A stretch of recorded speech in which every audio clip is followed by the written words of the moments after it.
The final score in Game 1 of the Eastern Conference Finals, the game that may define not only the series, but the spring of 2024 for the Boston Celtics. They beat the Pacers in overtime, 133-128. Well, it's some Joe show. We've seen it. Nobody wants to be there. It's some big bad show tonight. Just can't take this damn parade. Who cares? Joe show. There's a 2-mile wait to get past the damn green line.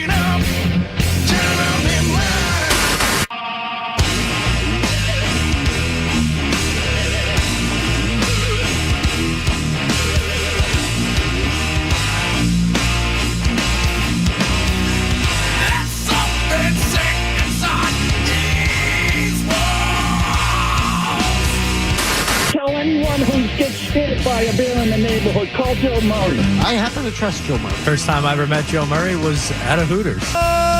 Joe Murray here with you as your pregame show for Game 2 of the Eastern Conference Finals between the Celtics and the Pacers. Boston up 1-0 in the series after stealing Game 1 on a game-tying 3 by Jaylen Brown in the course.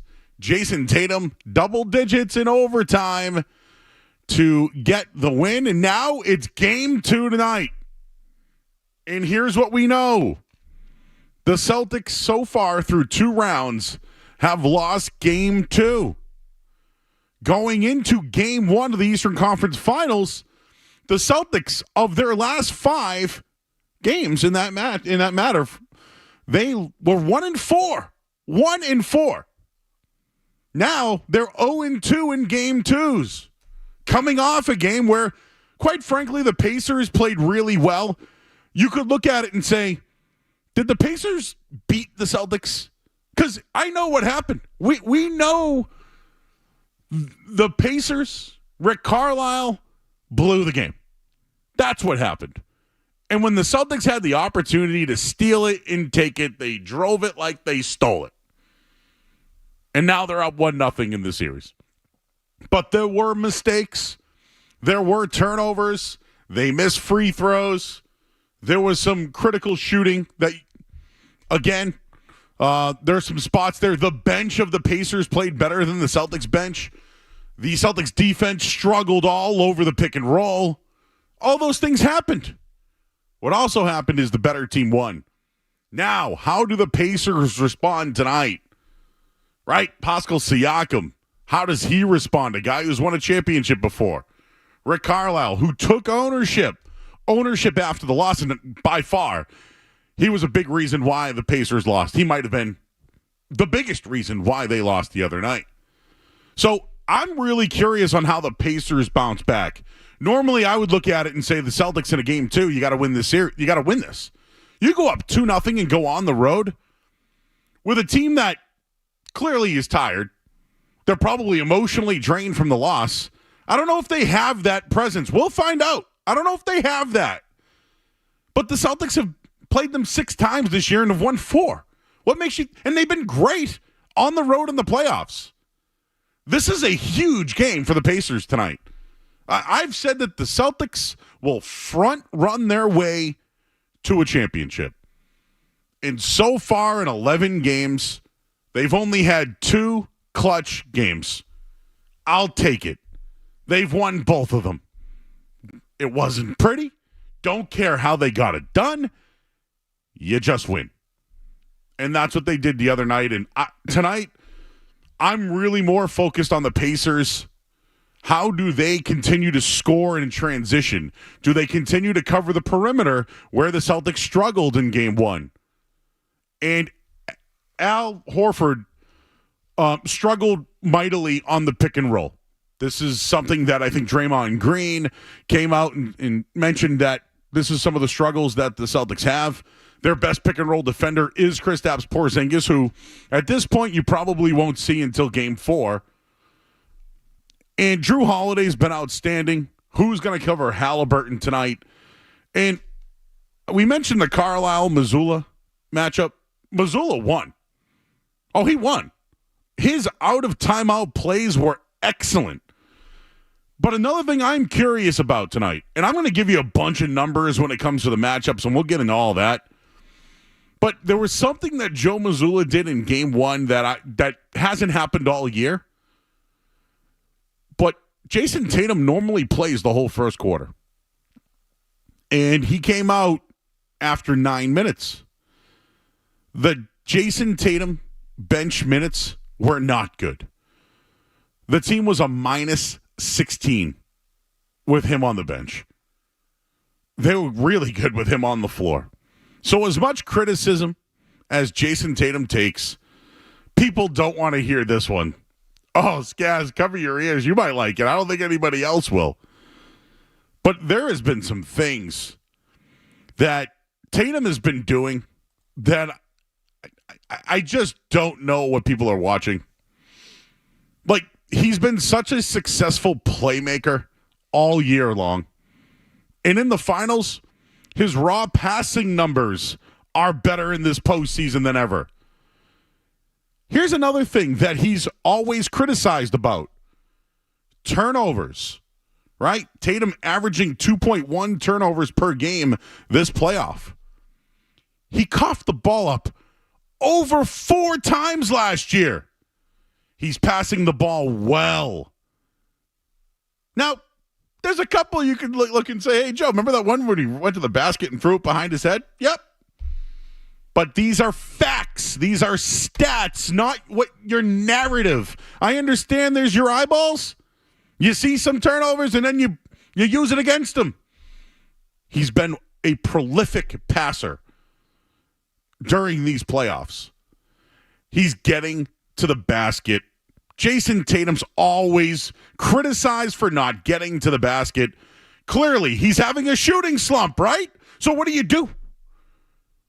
You get buckets. You go to the basket, and Tatum has been great at that.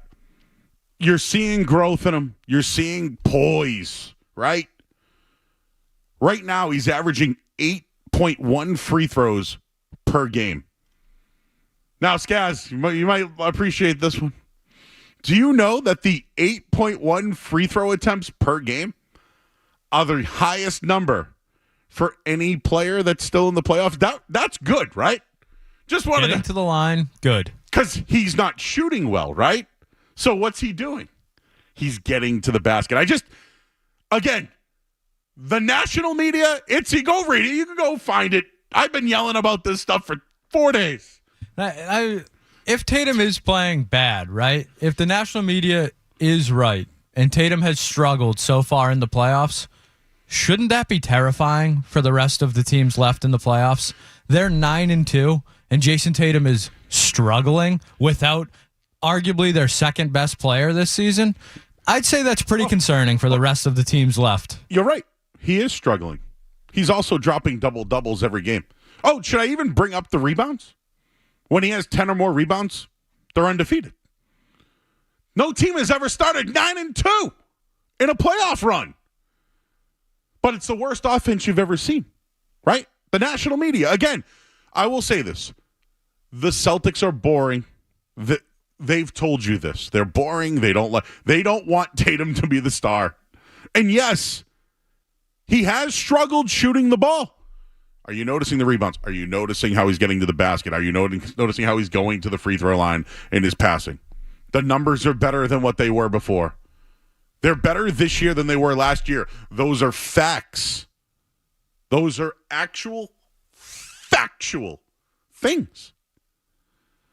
And just the narrative, the chronicle regarding this basketball team. I almost feel like it's Rodney Harrison when they're the Patriots saying, we're underdogs, nobody believed we could do it. Hey, Celtics and Celtics fans, the national media doesn't think you can do it. I would love the Celtics to finish their story. Everybody's against you, even people in your own city. Now is your time. Game 2 tonight. We'll get into that coming up on the other side. I have some stats, some matchups, some things to look forward to tonight, and what's one thing the Pacers can do against the Celtics to get them to even the series. All that as we're here until 7:30 before we hand things over to Grandy and Max. I'm Joe Murray. We got Skaz here as well. You're listening to 98.5 The Sports Hub. More Joe Murray coming up on the Sports Hub.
out of that situation. Okay. The fact that he has 10 points in that overtime is miraculous. Where are the points? That dude disappeared again. Please look up for me. The doctor. The last time somebody scored 10 points in an overtime I know. game. I've seen all the aggregation. Mike, I also was watching the game. The dude disappeared. Did you watch the game? Yes, I did. Mike, Sports radio. Mike, you can't say someone disappeared when I can counter with the stat of he's got more overtime points in a playoff game since Dan Le Batard, look in my eyes. Watch me. That dude was a coward. That dude was a coward. Don't tell me the aggregated 10 points and let that be the headline. That dude disappeared. He was chicken personified on that court. Get out of here. He got lucky because Jaylen Brown hit un cagazo of all time, and Rick Carlisle just blew that game. That dude was a chicken. All right. He had 10 Don't of hit his me with box score. Box score, I'm not going to Dan. hit you. I'm going to hit you with the penalty box. Get out of here. Dan. Get out of here. Think of you, Jayson Tatum. This is what people think of the Celtics. I am not a green teamer. And if you go to 985thesportsum.com, you can read the article I wrote today that explains what a green teamer is. I didn't know that there was an Urban Dictionary meaning of that. So you can read that today. Again, that man wants to give you stats. Again, I'll give you the stats as well because they're the facts. And again, you can spin whatever you want. Oh, Jayson Tatum scored 10 points in overtime, but how many times did he go to the line? So what, he doesn't get credit for going to the line? The guy's struggling. He's shooting 23% from three. It's just that is ranting. That is hating. That is some sort of – that's the Dan Le Batard show? Of course it is. Of course it is. Right? And don't call us. I don't care. You're out this year. You're out. All right? Don't call us because that's what you guys like to do. The Boston fan base doesn't do that, by the way. You can call them green teamers. They don't do that. But the Tatum stuff, calling somebody chicken bleep, and he disappeared? What are you watching, dude? Overtime does not count. Oh, yeah. Oh, the overtime doesn't count? So does that mean that they tied? What happened there? Because, I don't know. The thing I noticed was the coach of the Pacers blew the game.